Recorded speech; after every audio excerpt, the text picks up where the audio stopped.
मानावाला में पाकिस्तान साइंस मेले का इनेकाद किया गया। मुख्तलिफ सरकारी स्कूलों के तलबा और तालिबात ने बड़ी तादाद में शिरकत की है। मानावाला में गवर्नमेंट बॉयज हाई स्कूल लागर में पाकिस्तान साइंस मेला मुनक्कद किया गया, जो 8 रोज तक जारी रहेगा। साइंस मेले में तलबा व तलबात को साइंसी नुमाइश में प्लाटियम और सोलर सिस्टम के हवाला से बच्चों को आगाह किया गया और STF बस में प्रैक्टिकल के हवाले से भी आगाह किया गया। पाकिस्तान साइंस फाउंडेशन का जो मेला है उसको मुनक्कद करवाने में कामयाब हुए हैं।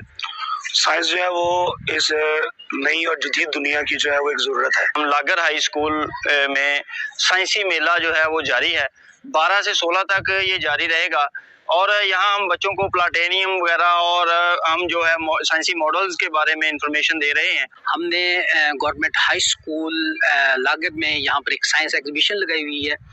इसमें हम लोग जो है ना प्लानिटेरियम दिखा रहे हैं और इसमें STF बस है, इसमें मुख्तलिफ किस्म के मॉडल्स हैं और इसमें फिजिक्स, केमिस्ट्री, बायो से रिलेटेड प्रैक्टिकल्स दिखाए जा रहे हैं। पाकिस्तान साइंस मेला CEO एजुकेशन शेखपुरा सजाद असलम की खुसूसी हदायत पर लगाया गया। साइंस मेले में लागर स्कूल के प्रिंसिपल अरफान अली, साइंसी नुमाइश जिला focal person Malik Zaheerul Hasan, science teacher Rana Adnan मुसवा बिलाल खिलजी ने बच्चों को लेक्चर दिए। कैमरा टीम के साथ मियां शेर मोहम्मद जरगर, नुमाइंदा सच न्यूज़ मानावाला। टोबा टेक सिंह में जिले